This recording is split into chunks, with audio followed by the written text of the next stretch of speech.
Good morning. இன்னைக்கு நம்ம physical chemistry practical கிளாஸில் என்ன டிஸ்கஸ் பண்ண போகிறோம் அப்படின்னா வாட்டர் குவாலிட்டி பேராமீட்டர்ஸ் அப்படிங்கிறதுல சிஓடி அப்படிங்கிறத பார்க்க போகிறோம். சிஓடி அப்படிங்கிறபோது கெமிக்கலி ஆக்சிஜன் டிமாண்ட். இந்த வாட்டர் குவாலிட்டி பேராமீட்டர்ஸ் அப்படின்னு சொல்லும்போது நம்ம இன்னைக்கு அனலைஸ் பண்ணக்கூடிய சாம்பிள் வாட்டரில் வந்து என்னது இம்பியூரிட்டிஸ் வந்து எவ்வளோ தூரத்தில் இருக்குது அப்படிங்கிறத இந்த சிஓடி மெத்தட் மூலமாக பார்க்க போகிறோம். சரியா? இப்போ இம்பியூரிட்டிஸ் அப்படின்னு சொல்லும்போது என்னன்னா எத்தனை type of impurities of water பார்க்கும்போது வேஸ்ட் வாட்டர் அப்படின்னு சொல்லுவோம். வேஸ்ட் வாட்டர் அப்படின்னு சொல்லும்போது ஹவுஸ் வேஸ்ட் வாட்டர், என்னது இண்டஸ்ட்ரியல் வேஸ்ட் வாட்டர், இண்டஸ்ட்ரியலே வந்து என்னன்னா டிஃபரெண்ட் டைப் ஆஃப் வேஸ்ட் வாட்டர்லாம் வரும். அப்போ அந்த டைப் ஆஃப் வேஸ்ட் வாட்டரை எடுத்து தென் அதில் வந்து எவ்வளோ தூரத்துக்கு இம்பியூரிட்டிஸ் வந்து ப்ரெசென்ட் ஆகிருக்கு அப்படிங்கிறத செக்அப் பண்ணுறது தான் என்னது இந்த சிஓடி அப்படிங்கிறத இன்னைக்கு பார்ப்போம். சிஓடி அப்படின்னு சொல்லும்போது கெமிக்கலி ஆக்சிஜன் டிமாண்ட். இதில் பாரு இந்த சிஓடிக்கு டெஃபினிஷன் கொடுத்துருப்பாங்க. Amount of oxygen required to break down the organic material via oxidation. அப்போ ஆக்சிடேஷன் அப்படின்னு சொல்லும்போது இந்த இடத்துல இம்பியூரிட்டிஸை வந்து என்ன செய்யுது ஆக்சிடைஸ் பண்ணுறோம். இம்பியூரிட்டிஸை ஆக்சிடைஸ் பண்ணுறது மூலமாக வேஸ்ட் வாட்டரை வந்து என்ன செய்யணும் நம்ம போர்ட்டபிள் வாட்டராக மாற்றணும். போர்ட்டபிள் வாட்டர்னு சொல்ல முடியாது. தென் என்ன இம்பியூரிட்டிஸை வந்து டிக்ரீஸ் பண்ணுறோம். அதோட கான்சென்ட்ரேஷனை டிக்ரீஸ் பண்ணுறோம். எந்த மெத்தட் மூலமானா கெமிக்கலி சிஓடி மெத்தட் மூலமாக. நான் சொல்கிறது புரியுதா? வாட்டரில் இருக்கக்கூடிய இம்பியூரிட்டிஸை டிக்ரீஸ் பண்ணுறோம். அப்போ அதுக்கு நம்ம என்ன செய்யணும்னா ஆக்சிடேஷன் அப்படின்னு சொல்கிறோம். ஆக்சிடேஷன் அப்படின்னு சொல்லும்போது டீக்ரடேஷன் மெத்தட். டீக்ரடேஷன் அப்படின்னு சொன்னால் பை அன்வான்ட் மெட்டீரியல் வாட்டரில் ப்ரெசென்ட் ஆகிருக்கும்போது அதில் வந்து அந்த பிக் மாலிகுலாக இருக்கும், பெரிய மாலிகுலாக இருக்கும். அந்த பெரிய மாலிகுலா வந்து என்ன செய்யணும் உடைக்கிறோம். அப்படின்னு போது டீக்ரடேஷன் பண்ணுறோம். டீக்ரடேஷன் அப்படின்னு சொல்லுறது ஆக்சிடேஷன். டீக்ரடேஷன் அப்படின்னு சொல்லும்போது டீக்ரடேஷனில் பெரிய மாலிகுலா உடைச்சி டீக்ரடேஷன் பண்ணும்போது என்ன சிம்பிளாக மாலிகுலா வாட்டர் மாலிகுலா ப்ளஸ் என்னது CO2 வரும். அப்போ டீக்ரடேஷன் பண்ணும்போது அந்த இடத்துல இருக்கக்கூடிய அந்த இம்பியூரிட்டிஸ் வந்து என்ன செய்யுது கண்டாமினேஷன் ஆகிருக்கிறது என்ன செய்யுது பியூர் வாட்டர் அதோட CO2 லெவல் வந்து என்ன செய்யுது டிக்ரீஸ் ஆகுது. இப்போ வாட்டரில் வந்து ஹை CO2 அப்படின்னு சொல்லும்போது வாட்டரில் இருக்கக்கூடிய CO2 லெவல் வந்து இன்க்ரீஸ் ஆச்சுன்னா அது வந்து என்னன்னா புவர் வாட்டர் குவாலிட்டி அப்படின்னு சொல்லுவோம். தென் CO2 லெவல் வந்து டிக்ரீஸ் ஆச்சுன்னா தென் என்னது பெட்டர் தன் குவாலிட்டி வாட்டர். அதோட என்னது குவாலிட்டி வாட்டர் வந்து என்னது பெட்டராக இருக்குது அப்படின்னு பார்ப்போம். அப்போ CO2 டெஃபினிஷன் அப்படிங்கிறது என்னது இந்த amount of oxygen required to break down the organic material. Organic material அப்படின்னு சொல்லும்போது என்னன்னா பயாலஜிக்கல் மைக்ரோ ஆர்கானிசமும் உள்ள ப்ரெசென்ட் ஆகிருக்கலாம். தென் இன்ஆர்கானிக் மெட்டீரியல் அப்படின்னு சொல்லும்போது ஏதாவது மெட்டல்ஸ் நைட்ரேட்டு சல்ஃபேட்டு குளோரைடு அயானும் ப்ரெசென்ட் ஆகிருக்கலாம். ஆர்கானிக் காம்பவுண்ட் அப்படின்னு சொல்லும்போது ஆசிட்ஸ் ஆல்டிஹைடு இந்த மாதிரி காம்பவுண்டும் ப்ரெசென்ட் ஆகிருக்கலாம். இந்த டைப் ஆஃப் மெட்டீரியல் கூட நம்ம என்ன செய்யறோம் டீக்ரடேஷன் பண்ணுறோம். இதில் சிஓடி மெத்தடில் தென் இதில் எய்ம் அப்படின்றது இருக்கும் determine the water quality of any given sample. Any given sample அப்படின்னு சொல்லும்போது அதாவது சீவேஜ் வாட்டர், இண்டஸ்ட்ரி வாட்டர், இல்லை நம்ம நார்மலாக வீட்டில் யூஸ் பண்ணக்கூடிய டேப் வாட்டர் அதையுமே என்ன செய்யலாம் வேறு ஏதாவது இம்பியூரிட்டிஸ் ப்ரெசென்ட் மெட்டல் வந்து ஏதாவது ப்ரெசென்ட் ஆகிருக்கா அப்படிங்கிறத செக் பண்ணலாம். தென் இதோட பிரின்சிபல் அப்படின்னு பார்க்கும்போது under acidic condition a strong oxidizing agent will oxidize the organic compounds to CO2. அது என்னன்னா ஒரு பெரிய மாலிகுலை டீக்ரடைஸ் பண்ணும்போது அது என்ன செய்யுது சிம்பிள் மாலிகுலா கன்வெர்ட் ஆகுது. அந்த இடத்துல சிம்பிள் மாலிகுலா அப்படின்னு சொல்லும்போது என்னன்னா கார்பன் டை ஆக்சைடாவோ இல்லைன்னா வாட்டராவோ நம்ம என்ன செய்வோம் அந்த பெரிய மாலிகுலா வந்து உடனே சிம்பிள் மாலிகுலா கன்வெர்ட் ஆகிடும். இதில் பாரு அசிட்டிஃபைடு அப்படின்னு சொல்லும்போது ஸ்ட்ராங் ஆக்சிடைசிங் ஏஜென்ட் அப்படின்னு சொன்னாங்க.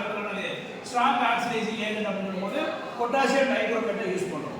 ஸ்ட்ராங் ஆக்சிடைசிங் ஏஜென்ட் அப்படின்னு சொல்லும்போது பொட்டாசியம் டைக்ரோமேட் யூஸ் பண்ணுறோம். இந்த பொட்டாசியம் டைக்ரோமேட் அப்படின்னு அசிட்டிக் கண்டிஷனில் அசிட்டிக் கண்டிஷனில் இருக்கக்கூடிய பொட்டாசியம் டைக்ரோமேட் என்னது strong oxidising agent acts under the acetic condition. Then acetic condition அப்படின்னு சொல்லும்போது அது சல்பூரிக் ஆசிட் யூஸ் பண்ணுறோம் to produce to produce nascent oxygen. இந்த சல்பூரிக் ஆசிட்டோட ரோல் அப்படிங்கிறது என்ன பார்த்தோம்னா ரிலீசஸ் ஆஃப் நேசன்ட் ஆக்சிஜன் அப்படின்னு இந்த இடத்துல ஆக்சிஜன் வந்து என்ன செய்யுது ரிலீஸ் பண்ணுது. அதான் சல்பூரிக் ஆசிடோட ரோல். இதில் இந்த ரியாக்ஷனை பார்ப்போம். பிரின்சிபலை dichromate potassium dichromate plus sulphuric acid ரெண்டையும் ஆட் பண்ணும்போது இந்த அசிட்டிஃபைடு ஆக்சிடைசிங் ஏஜென்ட் அப்படிங்கிறது சொல்கிறோம்.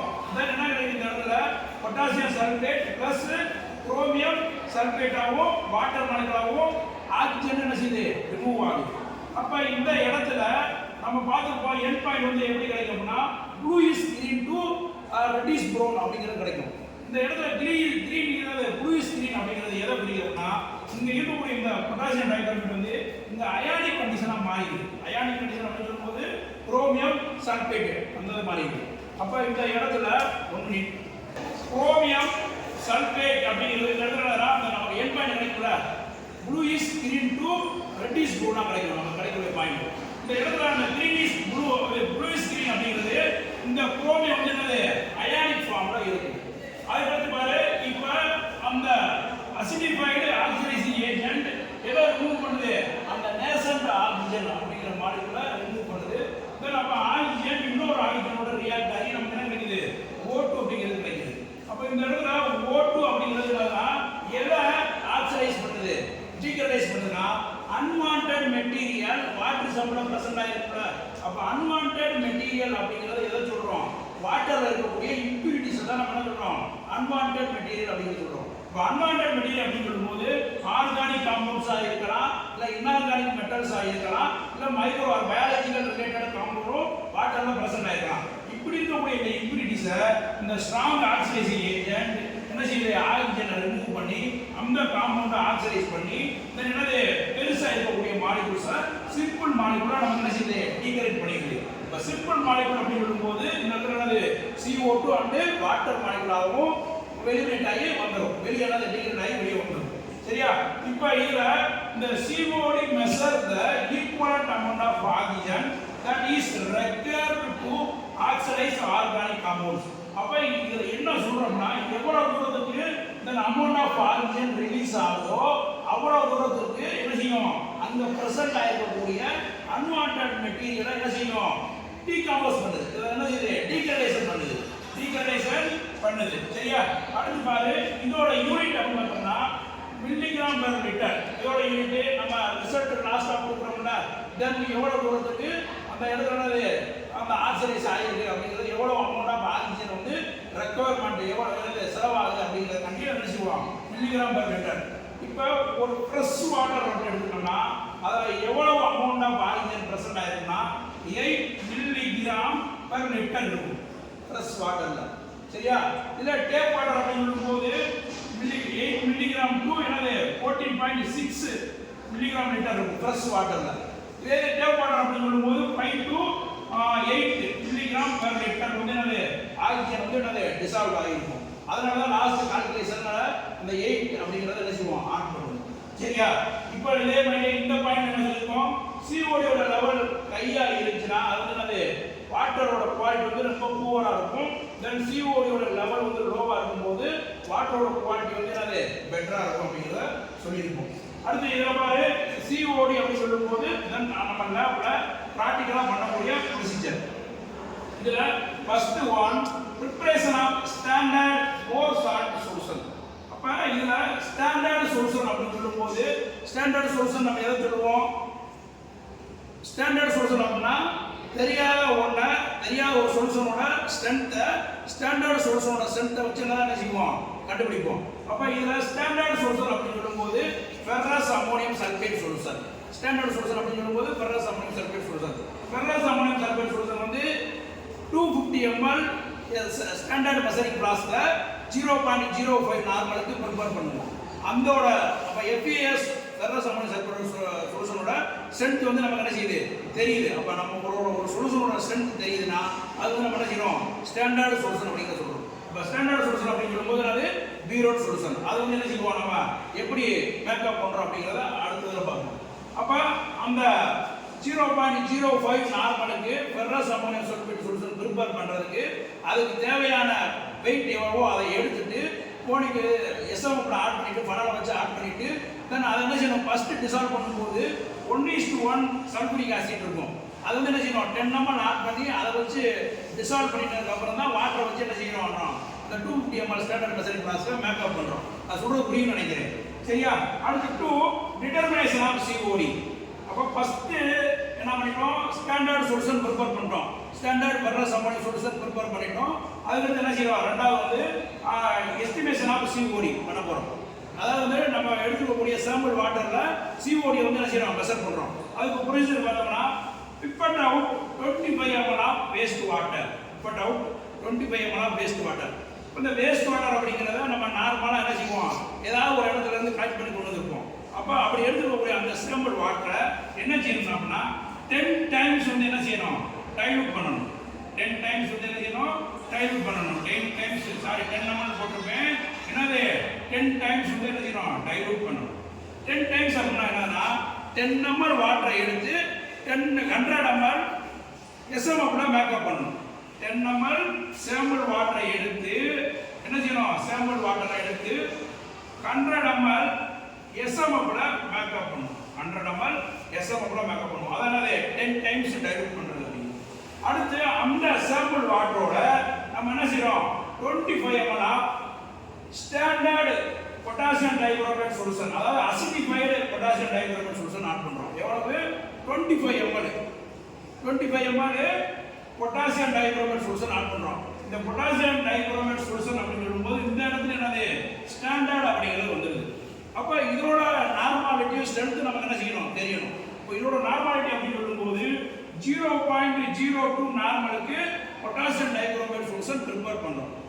அதுக்கப்புறம் இது வந்து என்ன 0.0 நார்மல் பொட்டாசியம் டைகுரோமேட் சொல்யூஷன் வந்து 25 ml வேஸ்ட் சாம்பிள் வாட்டரோட ஆட் பண்ணதுக்கு அப்புறம் மறுபடியும் என்ன செய்யறோம், 10 ml 1:1 சல்பூரிக் ஆசிட் ஆட் பண்றோம். எதுக்காண்டி அப்படின்னா இந்த ஆக்சிடைசிங் ஏஜென்ட்டை அசிடிக் கண்டிஷன்ல வைக்கிறது. அதுக்கப்புறம் தென் இண்டிகேட்டர் அப்படிங்கிறது இந்த இடத்துல என்னது, வெரி வெரி இம்பார்ட்டன்ட் ஒன். தென் என்ன டைப் ஆஃப் இண்டிகேட்டர் ஆட் பண்றோம்னா ஃபெர்ரையான் அப்படிங்கிற இண்டிகேட்டர் ஆட் பண்றோம். இந்த ஃபெர்ரையான் அப்படிங்கிறது என்ன கலர்ல இருக்கும்னா ரெட் கலர்ல இருக்கும். ஃபெர்ரையான் அப்படிங்கிறது ரெட் கலர்ல இருக்கும். சரியா, அதுல வந்து எவ்வளவு ஆட் பண்றோம், 2 to 3 drops ஆட் பண்றோம். ஆட் பண்ணிட்டு நம்ம என்ன செய்றோம், பியூரட் சொல்யூஷனோட டைட்ரேஷன் பண்றோம். பியூரட் சொல்யூஷனோட டைட்ரேஷன் பண்ணி தென் கலர் சேஞ்ச் அப்படிங்கிறது இண்டிகேட்டர் அப்படிங்கிறது யூஸ் பண்றோம்னா அதற்கு என்ன செய்வோம், blue is green to reddish brown colour என்ன செய்யும், என்மைன் வந்து கிடைக்கும். இது வந்து என்னது ப்ரொசீஜர். இது பண்றதுக்கு முன்னாடி நம்ம என்ன செய்யணும்னா நம்ம பிளாங்க் டைட்ரேஷன் அப்படிங்கிறது ஒன்று பண்ணணும். பிளாங்க் டைட்ரேஷன் அப்படின்னு சொல்லும்போது இப்போ நம்ம என்ன செஞ்சிருப்போம், சாம்பிள் வாட்டர் எடுத்து தான் ஸ்டாண்டர்ட் சொல்யூஷனோட டைட்ரேஷன் பண்ணியிருப்போம். அப்படிதானே. பிளாங்க் டைட்ரேஷன் அப்படின்னு சொல்லும்போது நம்ம நார்மலா டபுள் டிஸ்ட் வாட்டர் யூஸ் பண்ணுவோம்ல, டிடி வாட்டர், அந்த வாட்டர் 25 ml கட் பண்ணி பிளஸ் 25 ml என்னது potassium dichromate plus 10 ml 1:1 sulphuric acid, அடுத்து 203 drops of ferroin indicator add பண்ணி தென் என்னது pure solution ferrous ammonium sulphate சொல்யூஷனோட டைட்ரேஷன் பண்ணி என்ன செய்றோம், என் பாயிண்ட் எடுத்து வச்சுக்கிறோம். எடுத்து வச்சுக்கிட்டு அது வந்து என்னது பிளாங்க் டைட்ரேஷன், அது வந்து என்னது ஸ்டாண்டர்ட் வேல்யூ. ஏன்னா அத ஃப்ரெஷ் வாட்டர்ல வந்து எவ்வளவு அமௌண்ட் ஆஃப் அந்த டிஓ டிசால்வ்ட் ஆக்சிஜன் வந்து பிரசன்ட் ஆயிருக்கு அப்படிங்கறத கால்குலேட் பண்ணி வச்சுக்கணும். அதான் பிளாங்க் டைட்ரேஷன். அடுத்து பேக் டைட்ரேஷன் அப்படிங்கும்போது இந்த பிளாங்க் டைட்ரேஷனுக்கு வந்து ஷார்ட் பொசிஷன் கொடுத்துருப்போம். என்ன பாரு, 25 ml of distilled water containing no oxidizable water. இந்த இடத்துல நோ ஆக்சிடைசபிள் வாட்டர் அப்படிங்கிறது என்ன இருக்குன்னா, வாட்டர் வந்து நம்ம கலெக்ட் பண்றோம்ல அந்த டிடி வாட்டர், அந்த வாட்டர் கலெக்ட் பண்ணும்போது அதுல எந்த ஒரு ஏர் பபிள்ஸ் வராம பார்த்துக்கணும். ஏன்னா ஏரோபிக் ஆக்சிடேஷன் நடக்காம, ஏரோபிக் ஆக்சிடேஷன் நடந்துச்சுன்னா அந்த இடத்துல அந்த வாட்டர்ல இருக்கக்கூடிய ஆக்சிஜனோட கண்டென்ட் வந்து என்ன செய்யும், டிகிரீஸ் ஆகும். சரியா, அடுத்து இன்பாலிகல் பிளாஸ்மா எடுத்துறோம். அடுத்து என்னது 25 ml potassium dichromate solution plus எப்பையும் போல 10 ml of 1:1 sulphuric acid add பண்ணி இண்டிகேட்டர் ஆட் பண்ணி இது பியூர் சொல்யூஷனோட டைட்ரேஷன் பண்ணி பிளாங்க் டைட்ரேஷன் வெளியே எடுத்துறோம். அடுத்து பேக் டைட்ரேஷன் அப்படின்னு சொல்லும்போது நம்ம எஸ்டிமேஷன் ஆஃப் சிஓடி அப்படிங்கிறது. இப்போ எஸ்டிமேஷன் ஆஃப் சிஓடி அப்படிங்கிறது என்னன்னா 25 ml ஆஃப் சாம்பிள் வாட்டர் நம்ம டைல்யூட் பண்ணி வச்சிருக்கோம்ல 10 டைம்ஸ், அந்த வாட்டர் வந்து என்னது 25 ml plus 25 ml potassium dichromate solution plus 10 ml என்னது sulphuric acid and 203 drops of indicator add பண்ணி then standard solution ferrous ammonium sulphate solution pure சொல்யூஷனோட டைட்ரேஷன் பண்ணி நம்ம வந்து எவ்வளவு தூரத்துக்கு சாம்பிள் வாட்டர்ல இந்த அமௌண்ட் ஆஃப் ஆக்சிஜன் ரெக்வயர்ட் அப்படிங்கறத என்ன செய்றோம், கண்டுபிடிக்கிறோம். இப்போ இதுக்கு கால்குலேஷன் அப்படிங்கிற பார்ட் இருக்கு. கால்குலேஷன் அப்படின்னு சொல்லும்போது இங்க பார்க்குறோம், ஃபர்ஸ்ட் வந்து என்ன கால்குலேஷன் அப்படின்னா ஸ்டாண்டர்ட் சொல்யூஷன் ப்ரிப்பேர் பண்றோம்ல, அதுக்கு வந்து எவ்வளவு ப்ரிப்பேர் பண்றோம், 0.05 நார்மல். அப்ப 0.05 நார்மலுக்கு ஃபெர்ரஸ் அமோனியம் சல்பேட் வந்து எவ்வளவு வெயிட் எடுக்கணும் அப்படிங்கிறது தெரியணும். நமக்கு எவ்வளவு ஸ்ட்ரென்த் தேவை 0.05 எவ்வளவு ml மேக்கப் பண்ண போறோம் 250 ml ஸ்டாண்டர்ட் மெஷரிங் கிளாஸ்ல மேக்கப் பண்ண போறோம் அதோட ஈக்குவல் வெயிட் என்ன அப்படிங்கிறது போட்டுருப்பாங்க ஈக்குவல் வெயிட் அப்படிங்கிறது என்னது இதெல்லாம் போட்டுருப்பாங்க ஈக்குவல் வெயிட் அப்படிங்கிறது டிவைட் பை 1000 ஆல மல்டி என்னது டிவைட் பண்ணும்போது கிடைக்கக்கூடிய அந்த கிராம் வேல்யூ அவ்வளவு கிராம் எடுத்து 250 ml என்ன செய்றோம் மேக்கப் பண்றோம் அடுத்து டேபிளர் கால்குலேஷன் பார்க்கும்போது பீரியட் ரீடிங் இதுல வந்து என்னன்னா 2 ட்ரையல் பார்த்தா போதும் 3 ட்ரையல் வேணாம் 3 ட்ரையல் பார்த்தா ஓகே நமக்கு 2 டைப் ஆஃப் பண்ண வேண்டாம் அப்புறம் நம்ம அனலைஸ் பண்ணும்போது 2 டிஃபரண்ட் டைப் ஆஃப் என்னது வாட்டர் சாம்பிள் எடுத்துருப்போம் சரியா அப்ப இதுல வந்து இனிஷியல் பீரியட் ரீடிங் ட்ரையல் என்னது இந்த இடத்துல 3 ட்ரையல் பார்க்கறோம் ட்ரையல் 1 ட்ரையல் 2 ட்ரையல் 3 இண்டிகேட்டர் வந்து என்னது ரயான் அந்த கலர் சேஞ்ச் வந்து பார்த்தோம்னா blue green to reddish brown blue green அப்படிங்கிறது என்னது அந்த குரோமேட் வந்து குரோமியம் அயானா என்ன செய்ய ஃபார்ம் ஆகிறதுனால அந்த ப்ளூ கிரீன் அப்படிங்கிறது கிடைக்கும் சரியா இதுல இனிஷியல் பீரியட் ரீடிங் அப்படிங்கிறது இந்த இடத்துல எல்லாமே என்னது நல்லா பார்த்துக்கோ 0 போடக்கூடாது 0.0 0.0 அப்படிதானே அடுத்து ஃபைனல் ரீடிங் அப்படிங்கிற போது நமக்கு டைட்ரேஷன் பண்ணி பீரியட்ல வந்து என்ன ரீடிங் கிடைக்குதோ அந்த ரீடிங் எழுதுறோம் அடுத்து என்னது வால்யூம் ஆஃப் கன்சியூம்ட் எம்எல் அதே தான் இங்கே எழுதுறோம் மறுபடியும் அதே சேம் ரீடிங் எழுதுறோம் எழுதிட்டு இப்போ கால்குலேஷன் பாரு volume of FA solution consumed இப்போ கன்கரண்ட் வேல்யூ கிடைக்கும்ல இந்த ஓவரால் அதில் மூணு டிஃபரெண்ட் வேல்யூ கிடைச்சுன்னா 3 மூட்டி 3ஆல டிவைட் பண்ணோம்னா ஆவரேஜ் வேல்யூ தட் இஸ் என்னது கன்கரண்ட் வேல்யூ அதுங்க எழுதிடும் கன்கரண்ட் வேல்யூ அடுத்து பிளாங்க் டைட்ரேஷன் வேல்யூ அப்படிங்கிற ஒன்று வந்திருக்கும் இப்போ பிளாங்க் டைட்ரேஷன் வேல்யூ இப்போ இதில் பிளாங்க் டைட்ரேஷன் வேல்யூ அப்படிங்கிறது x நமக்கு கிடைச்ச வேல்யூ வந்து என்னது இங்கே கிடைச்ச வேல்யூ வந்து y சரியா அதுக்கு பாரு 1000 centimeter strip of 1 normal more salt solution equal to 1 equivalent of oxygen that is 8 grams of oxygen அதாவது ஃப்ரெஷ் வாட்டர்ல எப்பயுமே என்னது 8 grams ஆக்சிஜன் வந்து இருக்கும் அது வந்து கான்ஸ்டன்ட் சரியா அப்படிங்கிறது கான்ஸ்டன்ட் எங்க அப்ப இந்த கான்ஸ்டன்டா இருக்கக்கூடிய இந்த ஃப்ரெஷ் வாட்டர்ல இருக்கக்கூடிய ஆக்சிஜன் வந்து எதுக்கு ஈக்குவலா இருக்கு நம்ம 1 நார்மல் சொல்யூஷன் 1 லிட்டருக்கு ப்ரிப்பேர் பண்றோம்ல FA சொல்யூஷன் அதுக்கு ஈக்குவலா இருக்கு அப்படிங்கறத சொல்றோம் இதுல பாரு x y அப்படிங்கிறது தெரியும் x அப்படிங்கிறது பிளாங்க் வேல்யூ y அப்படிங்கிறது நம்ம இங்க கிடைச்ச titration value concordant value minus போட்டு தென் கேஸ் நார்மல் அப்படி வரும்போது என்னது 0.05 நார்மல் மோர் சால்ட் சொல்யூஷன் அப்ப xங்கிறது இந்த கான்ஸ்டன்ட் x y கிடைக்கக்கூடிய வேல்யூ இன்டு என்ன நார்மல் இருக்கும் 0.05 நார்மல் இன்டு 1000 டிவைட் பை நமக்கு இங்க வந்து 25 அப்படிங்கிறது என்னது 25 அப்படிங்கிறது பிப்பட் அவுட் சொல்யூஷன் இது ஸ்டாண்டர்ட் பொட்டாசியம் டைகுரோமேட் சொல்யூஷன் 25 அப்படிங்கிறது போட்டோம்னா நமக்கு சாம்பிள் வாட்டர்ல இருக்கக்கூடிய அந்த CO2 ஓட லெவல் வந்து என்னது மில்லிகிராம் பெர் லிட்டர்ல என்ன செய்யும் கிடைக்கும் மில்லிகிராம் பெர் லிட்டர்ல என்ன செய்யும் கிடைக்கும்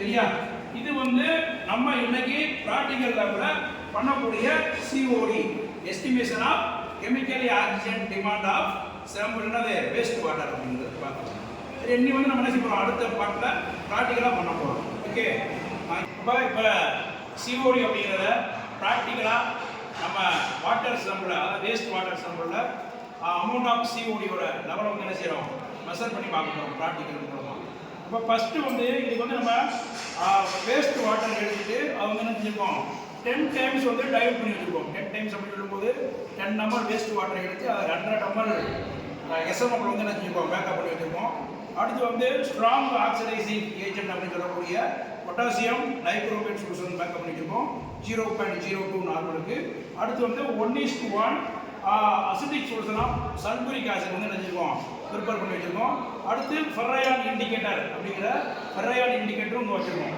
இப்போ ஃபெர்ரையான் இண்டிகேட்டர் அப்படின்னு சொல்லும்போது Fe2+ இருக்கும் 1,10 ஆர்த்தோஃபெனாத்தரைன் வந்து எதோட கோஆர்டினேட் ஆயிருக்குன்னா ஃபெர்ரஸ் அயான் கூட கோஆர்டினேட் ஆயிருக்கும் 1,10 ஆர்த்தோஃபெனாத்தரைன் அப்படிங்கிறது அந்த ஆர்கானிக் காம்பவுண்ட் வந்து இன்ஆர்கானிக் அயான் வந்து என்னது Fe2+ ஃபெர்ரஸோட என்ன செய்யும் கோஆர்டினேட் ஆயிருக்கும் இப்போ இந்த ஃபெர்ரையான் இண்டிகேட்டர் அப்படின்னு சொல்லும்போது ரெட் கலர்ல இருக்கும் ரெட் கலர்ல அப்படின்னு சொல்லும்போது Fe2+ல இருக்கும் ப்ளூயிஷ் கிரீன் இருந்து நமக்கு ரெட்டிஷ் ப்ரௌன் பிரேக் டவுன் ஆகுதுல அந்த எண்ட் பாயிண்ட் கிடைக்குதுல அப்போ அந்த நேரத்தில் வந்து என்ன செஞ்சிருக்கோம் Fe2+ வந்து Fe3+ என்ன செஞ்சிருக்கோம் கன்வெர்ட் ஆயிருக்கும் ஃபெர்ரையான் வந்து ஃபெர்ரினா கன்வெர்ட் ஆயிருக்கும் சரியா இப்போ இதில் வந்து ஃபர்ஸ்ட் 25 ml வந்து வாட்டர் இது சாம்பிள் வாட்டர் எடுக்கணும். 25 ml என்னது சாம்பிள் வாட்டர் எடுக்கணும். எடுக்கிறதுக்கு முன்னாடி நல்லா நினைச்சுக்கணும். அதை நல்லா மேக்கப் பண்ணி வச்சுருக்கோம். மேக்கப் பண்ணிட்டு நல்லா நினைச்சுக்கணும். இதை செட் பண்ணிக்கணும். நல்லா இப்போ தான் கான்சன்ட்ரேஷன் வந்து என்ன இருக்கும், ஈக்குவலாக இருக்கும். அதுதான் நினைக்கிறோம் செட் பண்ணிடுறோம். சொல்யூஷனை எடுக்கிறதுக்கு முன்னாடி எந்த பிப்பட்டை வச்சு நம்ம சொல்யூஷன் எடுத்து பிப்பட் பண்ணுறோமோ அதை ஒரு டைம் ஒரு 2 ml வந்து என்ன செய்யணும், ரிங்ஸ் பண்ணிக்கிறணும். ரிங்ஸ் பண்ணால் தான் அதோட கான்சன்ட்ரேஷன் வந்து என்ன செய்யாது, சேஞ்ச் ஆகாது.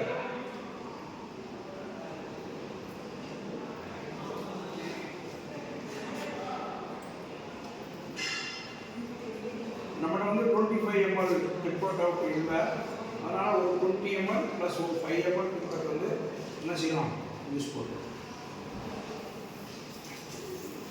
20 ml அடுத்து ஒரு 5 ml இதையும் ரிங்ஸ் பண்ணுறோம்.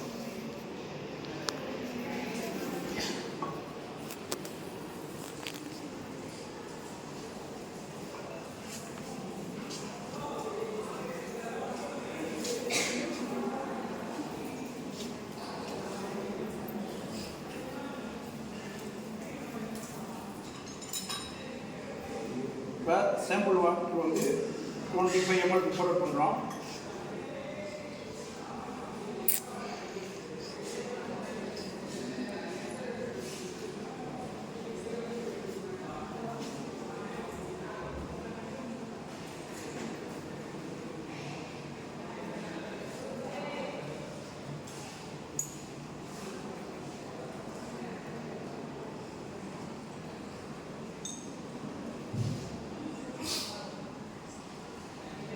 லாஸ்ட்டாக ஒரு 1 ட்ராப் 2 ட்ராப் வந்து இந்த பிப்பட்டோட எண்டில் அப்படியே என்ன செய்யும், அப்படியே ஒட்டிக்கிட்டு இருக்கும். அதை என்ன செய்யணும், லாஸ்ட்டாக ஃபைனலாக இந்த கோனிக்கல் ஃப்ளாஸ்கோட அந்த பாட்டமில் டிப் பண்ணோம்னா அந்த 2 ட்ராப்பு 3 ட்ராப்பு கீழே வரும்.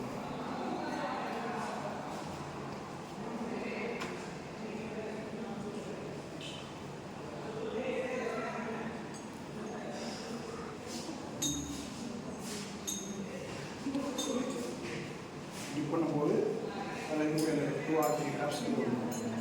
இப்போ 20 ml பிப்பட் பண்ணிட்டோம். அடுத்து 5 ml.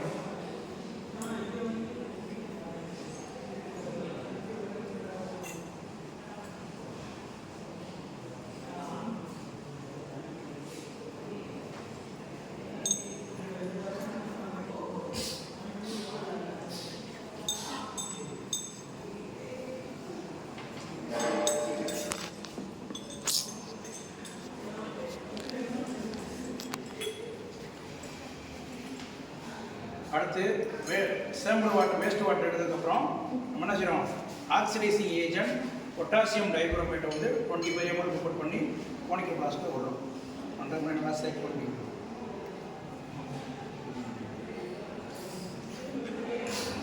இதை ரிங்ஸ் பண்ணிக்கிறோம்.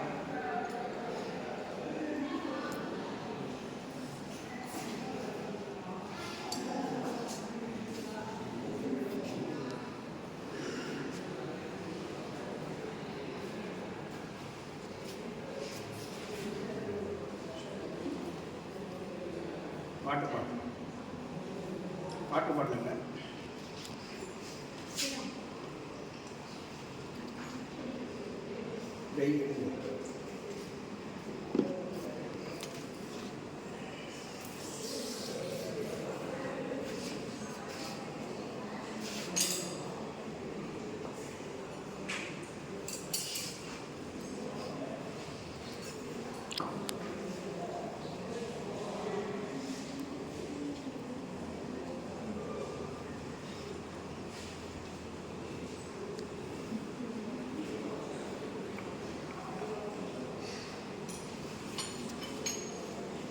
இப்போ 25 ml பொட்டாசியம் டைகுரோமேட் சொல்யூஷனை ப்ரிப்பேர் பண்ணி உள்ள வைப்போம்.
ml 1:1 சல்ஃபூரிக் ஆசிட் ஆட் பண்ணுவோம்.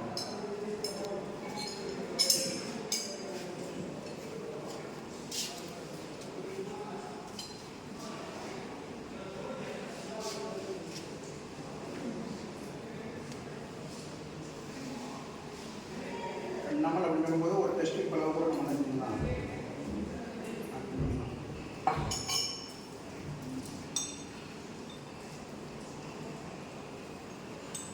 என்ன செய்யுது இந்த ஆக்சிடேஷன் அப்படிங்கிறது நடுவில் அந்த நேசன்ட் ஆக்சிஜன் வந்து அதை ரிமூவ் ஆகிறது வந்து ஸ்டார்ட் ஆகிடுச்சு. இப்போ இதில் 203 drops ஆஃப் ஃபெர்ரையான் இண்டிகேட்டர் வந்து என்ன செய்யணும்,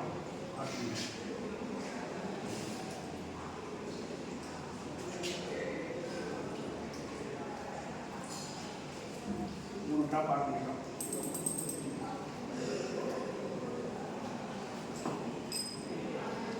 இப்போ ஸ்டாண்டர்ட் FAS சொல்யூஷன் இருக்குல்ல, அதோட நம்ம என்ன செய்ய போகிறோம், டைட்ரேஷன் பண்ண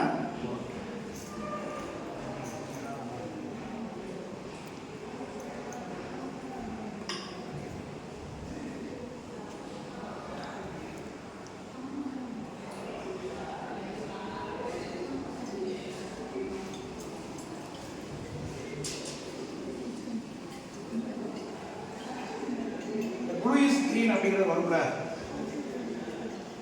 ப்ளூ green அப்படிங்கிறது ப்ளூ green-ஆ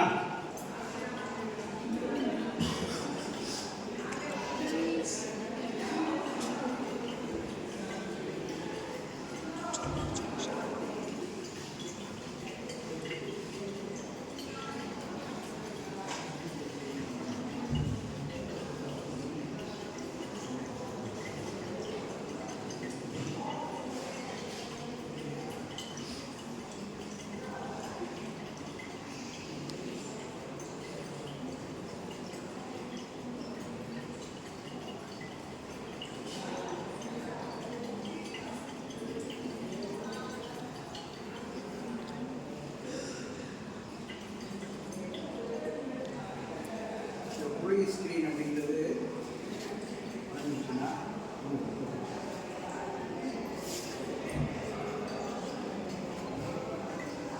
இந்த ரெட் கலர் அப்படிங்கிறது என்ன செய்யும், ஒரு 2-3 ட்ராப் இருந்துச்சு, அழகாக என்ன செய்யும் வந்துருக்கா. இது வந்து என்னது எண்ட் பாயிண்ட். அப்போ வால்யூம் ஆஃப் FAS வந்து எவ்வளவு அப்படிங்கிறத நம்ம என்ன செய்யணும், செக் பண்ணணும். அப்போ எவ்வளவு அமௌண்ட் ஆஃப் ஆக்சிஜன் ரிலீஸ் ஆகுதோ, ஆக்சிடைசிங் ஆகி அந்த சல்பூரிக் ஆசிட் வந்து ரிமூவ் பண்ணுதோ, அதே அமௌண்ட் ஆஃப் ஈக்குவல் அமௌண்ட் ஆஃபுக்கு என்ன செய்யும், அங்கே இருக்கக்கூடிய அந்த இம்ப்ரூவ் இது என்ன செய்யும், இந்த ஈக்குவல் அமௌண்ட் ஆஃப் FAS வந்து என்ன செய்யும், நமக்கு என்ன செய்யும், இங்கே ரெக்யர்மெண்ட் தேவைப்படும். சரியா? இப்போ அமௌண்ட் ஆஃப் ஆக்சிஜன் ரிலீஸ் ஆகுதும் நமக்கு கிடைக்கக்கூடிய அந்த வால்யூம் ஆஃப் FAS-ம் ஈக்குவலாக இருக்கும். தட் இஸ் என்னது எண்ட் பாயிண்ட் அப்படிங்கிறத என்ன செய்யணும், செக் பண்ணுறோம். அப்போ ப்ராக்டிக்கலாக நம்ம என்ன செஞ்சுட்டோம், இந்த இடத்துல COD அப்படிங்கிறத மெஷர் பண்ணிட்டோம். தென் அடுத்து வந்து என்னதுன்னா கால்குலேஷன் பார்ட் அப்படின்னு சொல்லும்போது நமக்கு என்ன ரீடிங் வந்துச்சு அப்படிங்கிறத மறுபடியும் என்ன செய்வோம், அந்த கால்குலேஷன் பார்ட்டில் பார்ப்போம். ஓகே.